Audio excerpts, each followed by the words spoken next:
పిల్లలకి ఎంతో ఇష్టమైన ఫ్రూట్ జామ్ని వాళ్ళకి అస్సలు ఇష్టం లేని వెజిటేబుల్ అయిన బీట్రూట్తో చేసి వాళ్ళ ఎక్స్ప్రెషన్స్ చూద్దాం పదండి.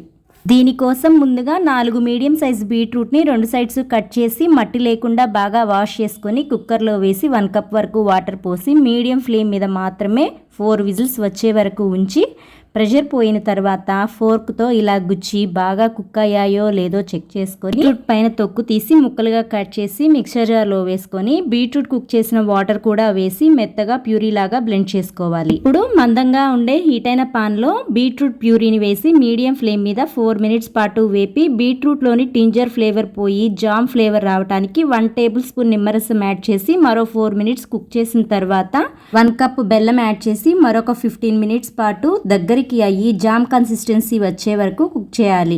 స్పూన్తో ఇలా టెస్ట్ చేస్తే స్పూన్ నుండి జామ్ అనేది కింద పడకుండా ఉంటే జామ్ పర్ఫెక్ట్గా రెడీ అయినట్లే. దీన్ని ఎయిర్ టైట్ కంటైనర్లో పెట్టి ఫ్రిడ్జ్లో స్టోర్ చేసుకుంటే 1 మంత్ వరకు ఫ్రెష్గా ఉంటుంది.